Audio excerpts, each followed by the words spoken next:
Welcome back to the broadcast. Well, your kids are out of school, perhaps for spring break, and you were wondering how to keep the peace as a mom or as a dad. How do we do that? Janina, please explain. How do we keep the peace?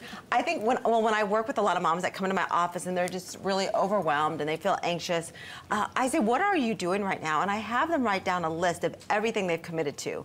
Because so often we commit to saying yes to, like, I'll volunteer, I'll help out at the church, I'll help out at the school. And next minute your list gets really long. So what I tell them, I said, write down everything you're doing right now. And then they realize how long it is. And I said, now start crossing out the things you don't need to do.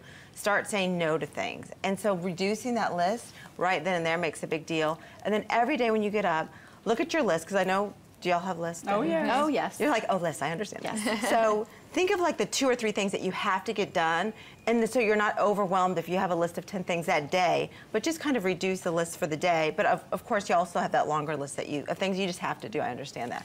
But that can help a lot. How do you deal with the anxiety? I know you said learn how to say no, and I got to that point a while ago because I just had so many things. It's a big deal. That's a big deal, though. But then there's anxiety with worrying about what people are thinking about you because you're saying no. Yeah, that's a cognitive distortion. Yeah, that's what I was going to talk about. That's a negative thought that's going through your head, like, oh, but she's not going to like me, or she's going to be upset with me. They think I'm a... They think, and you're going to start labeling yourself. Right. And so I'm actually going to talk more about that. That's a whole, like, another big segment of a lot of things we can talk about, cognitive distortions that go through our head. Interesting. But it's a good point. With those negative thoughts that go through our head, we have to stop ourselves and really say, okay, let me reframe that, because that's not true. I'm not a bad person for saying no to something. No is a real powerful word, and for so many of us that are perfectionists or type A people, which a lot of moms are, and we want to say yes to everything, say no is really, really hard. One of the other things I talk about with clients, and this is just for anybody, and I think we can all do this right now, is take time once a day to do some deep breathing. Do any of you all do the deep breathing? No. No, but I need to. Okay, so we're going to do that right now. Definitely need to. So sometimes when you're just feeling anxious, I'm going to show you an exercise so you can naturally start working on your breath right. So you put your hand on your stomach, and everyone at home could be doing this. And you just going to breathe. Everyone at home do the same thing. And when you breathe in, make sure, it takes about 4 seconds, breathe in, make sure you're filling up your stomach. And then breathe out. Yeah, filling up. It should be filling up with air. And then breathe it out. I have anxiety that I'm not doing it right. And do that 4 seconds out and in, and do that, sit in a chair, calm yourself, close your eyes, and do that deep breathing, in and out 10 times. And you'll be amazed of how much your anxiety is reduced. And that's one of the big things I talk to many clients about, teens and everything, that calms you down. And then when you're facing a stressful situation, you'll remember, I just did take a few deep breaths. But deep breathing is really important as well. They say that about meditation, too. I was just watching something that said that if you are one of those people who can't meditate because your brain keeps going wild, like mine does, to concentrate on your breathing, to just bring it back to just listening to yourself breathe, and it takes you back to that. It does, and a lot of studies have talked about yoga, the importance of yoga and how much that helps a lot. It reduces, if you have sleep problems, it helps with mild depression. Yeah, I was about to bring up sleep problems. Like, what when your body is tired but your mind doesn't stop? Because I know whether you're a mother or you're a businesswoman, I mean, we all have so many to-do lists that when you go to bed at night, you're thinking, I didn't do this, I didn't do this, I need to do this, and you can't sleep because your brain is going 1,000,000 miles an hour. What would you suggest for that? Right, there's a few things, and I think there's the basic things you hear about is the importance of exercise, eating healthy, and meditation. And you're laughing, but I'm sure there's a reason. Our producer just said alcohol in our ear, like, oh, just have a glass of wine and that'll put you to sleep. Somebody said it before a glass of wine can help. And I don't drink wine every day. It does give you a little... That's true. It is Wine Down Wednesday, Dr. right? is not going to endorse wine. But no, that's a good point, though, and it's just really learning how to calm your body down with yoga or exercising. You can get really tired. If you exercise that afternoon, you'll be calmer at night, and it really...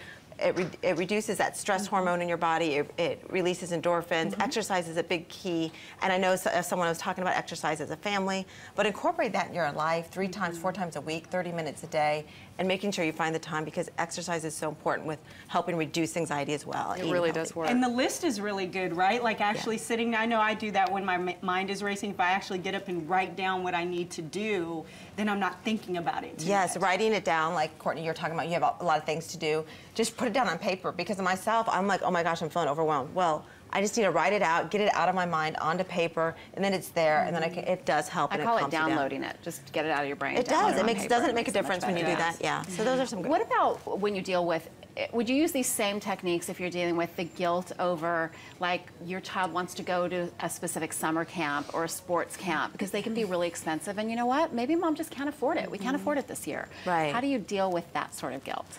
The guilt, just mommy guilt. If we're moving on to guilt, that's okay. Yeah.